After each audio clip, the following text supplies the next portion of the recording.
Humans are product of their environment. As hard as that was for me to grasp, and trust me, I've wrestled with this ideology for longer than I'd like to admit, but we are, in fact, products of our environment. I touched on this in my last video, but this is my opportunity to go deeper. Humans are communal creatures. We like to belong. We like to feel wanted and heard and understood by people in our circles. At least that's just what I want.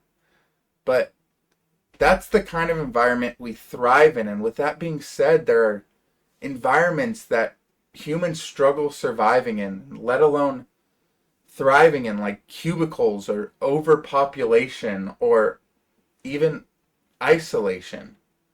And sadly, I see that environment trapping more people, including myself, more than ever. In this day and age, it's almost normal to be an outcast. Our primal instincts still push us to find a pack to escape the isolation that we've accepted as normal, but yet more people are isolated than ever. And people know this. The predators in the animal kingdom of modern society understand that people crave community, and they see a little opportunity to take advantage of it. So they abuse it through cults or money-making discords and fake communities designed to take advantage of people who simply just want to fit in.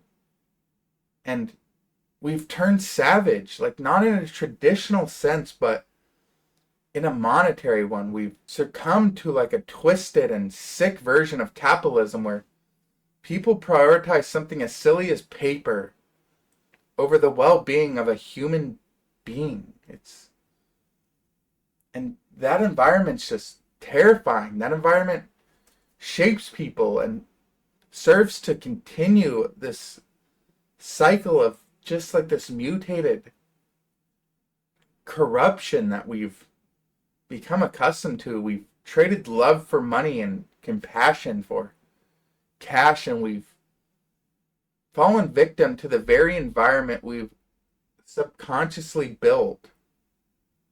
And I'm here, sitting at my desk behind this mask to tell you it doesn't have to be this way. We can return to the true definition of community, one that stems from love and not hierarchy, and one that stems from equality and not from manipulation of the people below you. We have the power to shape our environment, to build the communities we've always dreamed of being a part of. We don't need to settle for toxic ones just because we're desperate to belong. And that begs the question, how? Here's the answer. Start your own. Start your own.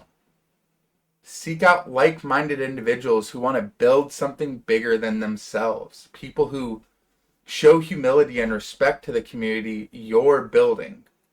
People just as determined as you are to welcome others in with open arms, and just as brave as you are to protect it when somebody tries to infiltrate or poison the community that you built. If you truly believe that humans are a product of their environment, like I do, then that's your cheat code, because it gives you the very answer to how you can steer your life into the direction that you want. It gives you all the power you need to just change your life, to achieve that one thing we all crave as humans. A sense of belonging. But one built on love and compassion, and you deserve that. It's your human right, but you have the ability to create it. So never stop fighting to create the things that make you feel human. And please, if you're determined enough to take my advice and brave enough to apply it, all I ask is that you just protect it. Treat your community with love, help it grow, nurture it, and watch what happens. Watch what you can accomplish, not just how you feel, and then just reap the benefits, reap the harvest of your love-filled community as you watch it prosper. And I'm excited to see what you guys create. I'm excited to hear what communities you're building, where you feel an overwhelming sense of love and just being, and where you feel you. And invite others in. Build your community. Tell me about your community, because I want to hear about it. And thank you so much for watching. I'll catch you next time.